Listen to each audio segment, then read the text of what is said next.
Бұл оқиға шынайы өмірден алынған. Жас жігіт жаңа пәтеріне енді ғана көшіп келген еді.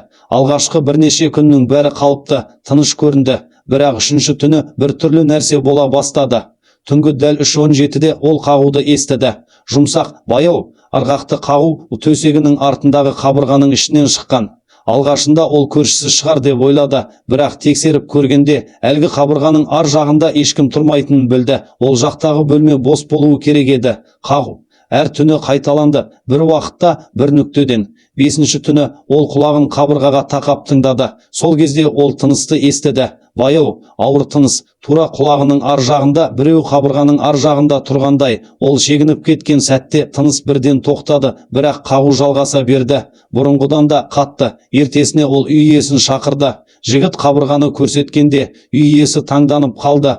Ол ғимараттың бастапқы сызбасын алып шықты. Сол бөлікте ешқандай бөлме болмауы керек еді. Тұтас бетон, ешқандай орын жоқ, ешқандай есік жоқ, түк те жоқ. Бірақ қағу тоқтамаған соң үй иесі қабырғаны бұзып көруге келісті. Қабырға сынған сәтте бәрі үнсіз қалды. Қабырғаның ар жағында жасырын бөлме тұр екен.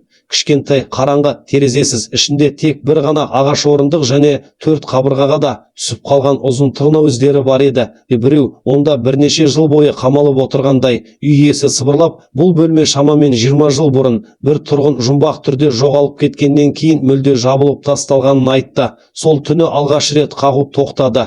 Бірақ түнгі 3:17-де жігіт әлдеқайда қорқынышты нәрседен оянып кетті. Біреу оның атын сыбырлап тұрды. Өз бөлмесінің ішінен.